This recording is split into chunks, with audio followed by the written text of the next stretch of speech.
Right, सो 20 अप्रैल 2024 वो दिन था जब यूपी वालों के लिए जो कक्षा 10 और 12 में थे उनका रिजल्ट आया और काफी जगह खुशियां मनी। कुछ थोड़े लोग परेशान हो गए कि सर जितनी मेहनत की थी, जिस हिसाब से मैंने पेपर दिया था, उस अनुरूप उस हिसाब से मुझे पूरे नंबर नहीं मिल पाए। मुझे ऐसा फील होता है, मुझे ऐसा लगता है कि जितनी मेहनत मैंने की थी, जो मैं पेपर में लिख के आया था, कहीं ना कहीं पेपर चेक होने में कुछ ना कुछ कमी रह गई है, क्योंकि मुझे लगता है कि मेरे नंबर जो है वो कम रह गए। अगर आप भी इस सब चीजों से परेशान हो गए हैं तो बड़ी बात यह है कि पहली बात तो परेशान होने से अगर आप चिंता करेंगे तो उसका कोई सॉल्यूशन नहीं मिलेगा, और सॉल्यूशन मेरे पास है, आपको मैं बताने वाला हूं। अगर आपके नंबर कम रह गए हैं, यदि आप फेल हो गए हैं, तो किस प्रकार से आप अपने नंबर्स को फिर से चेक करवा सकते हैं और संतुष्ट हो सकते हैं। इसके लिए सबसे बड़ा काम आपको यह करना है कि आपको अपने स्कूल से संपर्क करना है।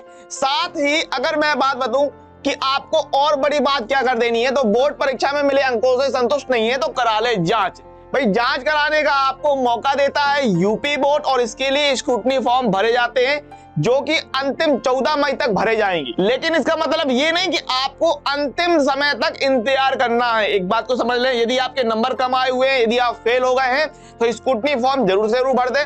ज्यादा जानकारी आपको मैं यहां पर दूंगा, और उसके साथ साथ अपने स्कूल में प्रधानाचार्य प्रिंसिपल से जरूर संपर्क करें। अमर उजाला न्यूज़पेपर की ये खबर है, मैं कंप्लीट जानकारी आपको देता हूं, इसलिए अगर आपके नंबर कम है, सारी चीजें देख लीजिएगा, सारी चीजें समझ लीजिएगा। इसके अलावा यूपीएमएसपी पर आपको कहां ये सारी जानकारी मिल रही है, उन सब चीजों के बारे में हम जानकारी लेंगे। कितनी फीस मिलने वाली है, किस तरीके से आपको आवेदन करना है, सारी जानकारी मिलने वाली है आपको, तो अंत तक आपको रहना है, पूरी बात समझनी है, ठीक है ना। तो बोर्ड परीक्षा में मिले अंकों से अगर संतुष्ट नहीं है तो करा लें आप जांच, भैया, ठीक है। इसको आप स्क्रूटनी बोल रहे हैं, ठीक है। लिखित व प्रयोगात्मक दोनों के लिए आवेदन का दिया है मौका। अगर आपको लगता है भैया आपके लिखित में कम है, अगर आपको लगता है आपके प्रैक्टिकल में कम है, तो दोनों में आप जांच करा सकते हैं। समझिएगा, यूपी बोर्ड के हाई स्कूल और इंटर के नतीजों से काफी संख्या में परीक्षार्थियों को खुशी मिली, तो कुछ के निराशा हाथ लगी है। ऐसे में असंतुष्ट छात्रों के लिए यूपी बोर्ड की ओर से जांच सनिरीक्षा नहीं कि स्क्रूटनी फॉर्म, ठीक है, सनिरीक्षा का मौका दिया गया है। इसके लिए 14 मई तक ऑनलाइन आवेदन किए जा सकेंगे। आपको ऑनलाइन जो करना है वो यूपीएमएसपी वेबसाइट पर करना है, ध्यान रखिएगा। पूरी जानकारी देखिए। जिला विद्यालय निरीक्षक के ओझा ने बताया कि परीक्षा फल से असंतुष्ट छात्राओं के लिए परिषद की ओर से सनिरीक्षा की व्यवस्था निर्धारित है। जिन बच्चों को अपने अंक कम लग रहे हैं वे इस व्यवस्था का लाभ ले सकते हैं। तो जिनके नंबर कम आए हैं भाई साहब, यहाँ से पूरा फायदा आप उठा सकते हैं। आगे देखिएगा, इसके लिए ऑनलाइन आवेदन होगा, ऑनलाइन होगा, इस बात को समझें। ऑफलाइन आवेदन मान्य नहीं होगा, किसी भी प्रकार का ऑफलाइन आप आवेदन नहीं कर सकते, ध्यान रखिएगा। आपको जो आवेदन करना है वो ऑनलाइन करना है। परीक्षा के लिए छात्र छात्राओं को हर विषय के लिए अलग अलग 500 रुपए शुल्क के रूप में जमा करने होंगे। अगर आप स्क्रूटनी फॉर्म भर रहे हैं तो, और हर एक सब्जेक्ट के लिए ध्यान रखिएगा आपको 500 रुपए फीस लगेगी। भाई साहब बोर्ड वाले मोटा पैसा छाप रहे हैं, मोटा पैसा, ठीक है।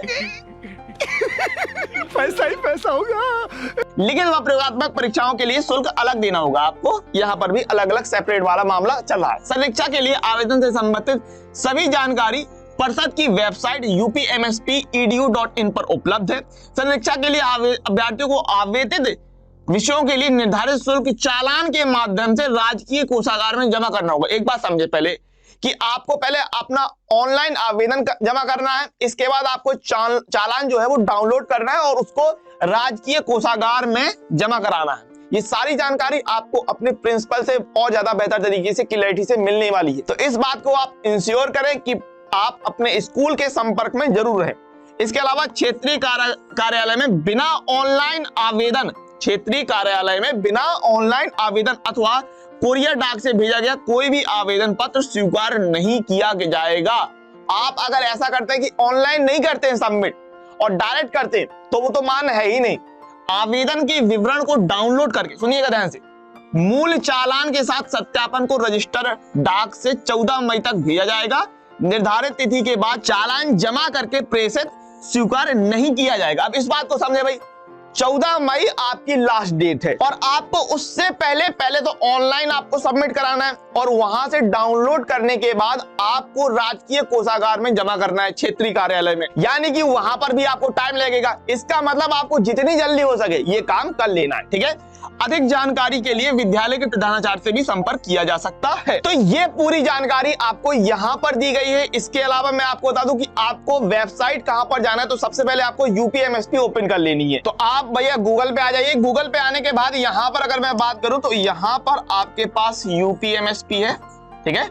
यूपीएमएसपी पर आ जाइए और जैसे ही आप यूपीएमएसपी पर आ जाते हैं तो यूपीएमएसपी पर ये आ गए हम लोग। थोड़ा सा लोडिंग लेगा और जैसे कि 60 सेकंड लोडिंग में ही टाइम लगा दिया। बीच का समय आपको नहीं दिखाई देगा क्योंकि मैंने कट कर दिया है, ठीक है ना। हाँ, तो यूपीएमएसपी वेबसाइट पर ऐसा होता है, थोड़ा सा लोडिंग का चक्कर रहता है। बाकी का आपको यहाँ पर देखिए ये दिया आपको हाई स्कूल इंटरमीडिएट की उत्तर पुस्तिका की सनिरीक्षा स्क्रूटनी के लिए ऑनलाइन आवेदन परीक्षा वर्ष 2024, ठीक है ना।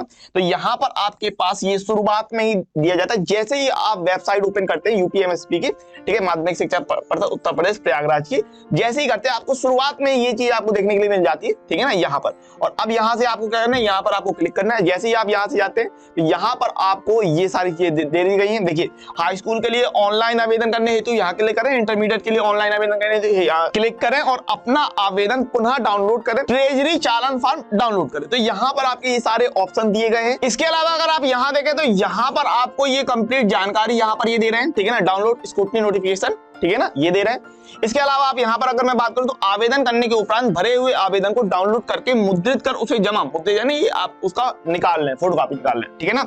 जमा किए गए ट्रेजरी चालान की मूल प्रति के साथ परिषद के संबंधित क्षेत्रीय कार्यालय, ठीक है, क्षेत्रीय कार्यालय को उनके निर्धारित पते पर रजिस्टर्ड डाक से निर्धारित तिथि से पूर्व अवश्य प्रेषित करें। इस पूरी जानकारी देखिए संबंधित क्षेत्रीय कार्यालय के बारे में, उनका पता क्या होगा, किस तरीके से जमा करनी है, ये सारी जानकारी आपको आपके प्रिंसिपल जो है प्रधानाचार्य जी वो आपको बहुत अच्छी तरीके से पता। और इसी के साथ अगर मैं बात करूं, देखिए यहाँ पर जरूरी बात क्या भाई, निर्धारित तिथि तक उक्त आवेदन के साथ जमा शुल्क के ट्रेजरी चालान की मूल प्रति प्राप्त न होने पर संरक्षण स्क्रूटनी की कार्रवाई नहीं की जाएगी, जिसके लिए संबंधित परीक्षार्थी उत्तरदायी होगा। तो 14 मई लास्ट डेट है, इस बात को ध्यान रखें।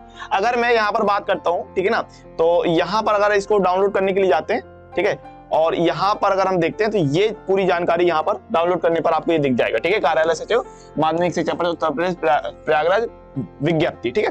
तो यहाँ पर अगर मैं बात करता हूँ, ये पूरी जानकारी यहाँ पर आपको दी है और यहाँ पर आप देखिए 14 मई 2024 लास्ट डेट कह रहा है और एक जो है उसके लिए 500 रुपए फीस कह रहा है, ठीक है। तो यहाँ पर ये सारी जानकारी दी हुई है, आप चाहें तो देख सकते हैं बढ़िया तरीके से। और ये जो है वो मैं अपने टेलीग्राम पर अपलोड भी कर दूंगा, तो इसके लिए ज्यादा परेशान होने की जरूरत नहीं है। तो कुछ बात इस प्रकार से थी, पूरी जानकारी आपको मिल गई होगी, अच्छी तरीके से आप लोग समझ गए होंगे। और यहाँ पर मैं एक बार फिर से ये आपको कहना चाहूंगा कि यदि इस काम को आपको करना है तो जितनी जल्दी हो सके उतनी जल्दी कर लीजिए, क्योंकि जितना आप अपनी तरफ से लेट करेंगे वहां से आपको और दिक्कतें होंगी। तो इसी के साथ यह है इस वीडियो का अंत।